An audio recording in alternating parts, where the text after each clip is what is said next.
subsidi kita 1 tahun itu dah mencecah 81 bilion ringgit, ya, di antara paling tinggi. Ini kena faham, sebab kadang-kadang orang sedap dia bercakap jalur masyarakat apa, memang ada kalangan tu memang dia benci, katalah apa pun, dia bawa lah apa pandangan kah, apalah sebelah bab tu.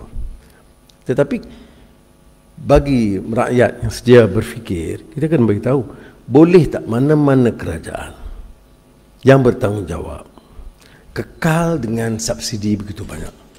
Dari mana pendapatannya? Ya, 81 bilion. Dan ini tertinggi di rantau kita. Tidak ada negara yang berikan subsidi begitu tinggi. Sebab itu,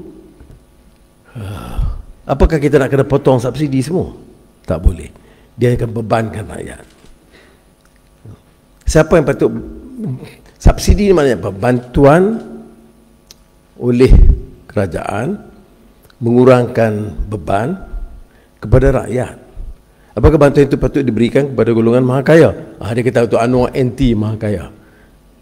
Ini bukan makna menekan orang kaya, cuma mengatakan kalau kamu kaya tak payah bagi sedekah. Itu saja. Subsidi ini macam sedekah dari kerajaan. Ya. Jadi itu pun orang cuba pusingkan. Sebab saya gunakan, kerana orang kaya jangan ditekan lebih berlebihan, kerana dia tidak akan menjana pertumbuhan ekonomi. Kalau kita tekan, saya beritahu dulu masa saya Menteri Keuangan, saya bagi dua pandangan. Satu Abdul Rahman Ibn Khaldun, pemikir Islam. Satu lagi seorang reformis neo-Confucianist Cina, Wang Anshe. Perlu, tapi kalau kita cukai berlebihan, dia akan menekan dan tidak memberikan dorongan untuk orang menghasilkan sesuatu yang lebih baik. Ya. An excessive taxation will discourage productivity, investment, new investments and productivity. Itu kenyataannya pada dulu kala sampai sekarang tak berubah. Jadi masalah ini macam subsidi ini bukan mengenakan cukai ke atas mereka, tarik sedekah ke atas orang kaya, itu pun salah. Macam tabung haji, saya mula dengan tabung haji. Tabung haji selama ini dia berikan kemudahan dan subsidi kerajaan kepada semua. Kalau sudah pendapatan saudara 1 juta ringgit sebulan, kalau daftar melalui tabung haji akan bagi subsidi nak pergi Mekah. Jadi bagi saya tak menasabah, bayarlah. Dan tabung haji akan membantu mempermudahkan dan mengurus. Itu tujuan tabung haji. Dan bagi orang yang pendapatan sederhana, miskin, berilah sikit subsidi. Yang lagi miskin, kalau dia upaya pergi, bagilah bantuan lebih sikit. Begitu. Jadi tahun ini kita mulakan. Alhamdulillah tidak ada masalah. Jadi kuranglah sedikit tanggungan tabung haji.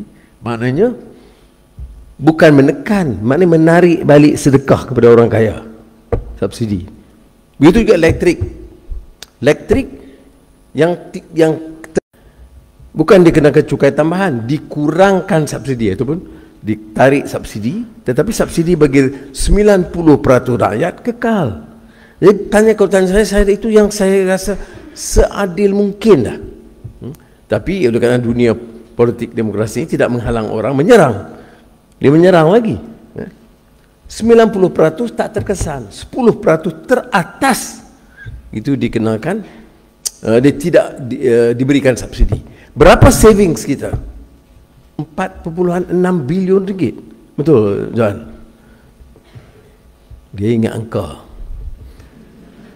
Ya, maknanya selama ini subsidi itu dimanfaatkan oleh golongan 10% ini hampir sama dengan 90%. Hampir 50% daripada subsidi itu diambil oleh orang 10%. Apakah ini satu dasar yang kita terapkan? Tak. Ini yang disebut kecelaruan dasar selama ini. Ya, kita bagi subsidi semua dapat. Tak betul. Ini yang cuba kita, yang kita akan mensasarkan. Ada yang kata bukan mensasarkan, mensasaukan. Mensasarkan maknanya kita sasar semula subsidi. Subsidi untuk 90%. Jadi kita saving 4.6 bilion ringgit. Dan bila kita kata subsidi kepada semua, Semua rakyat, ya. Oil dan minyak, ayam dan telur, termasuk 3,5 juta orang asing di Malaysia. Jadi puluh bilion kita bayar bagi orang asing. Jadi kita kena fikir jalan macam mana nak beri subsidi kepada rakyat, tapi jangan bagilah 35 juta ni. Dia datang kerja, dia bayar cukai. Ya. Ini yang berlaku. Sebab itu dalam soal ayam dan telur, walaupun kita beri bantuan, dia sebenarnya ayam dan telur daripada dulu kita bagi, dia kata harga ceiling, bantuan untuk kekalkan harga tu, kerajaan bayar subsidi. Tetapi sekarang ni dia bagi tiap hari. Dulu sebelum perayaan, sebelum hari puasa, sebelum hari Cina, kita bagi takut naik melambung, membebankan rakyat. Berapa setahun yang lalu, saya ingat dalam 3,4 bilion ringgit subsidi ayam dan telur, termasuk 3,5 juta orang asing. Juga orang-orang paling kaya tadi, yang 10% tadi itu. Jadi kita kena sasarkan semula. Tapi kebetulan harga ayam dan telur hari ini lebih rendah daripada harga yang kita tetapkan. Jadi tidaklah perlu diberikan ceiling harga. Ini yang menyebabkan kita harus, ini yang saya katakan, penerangan, menjelaskan.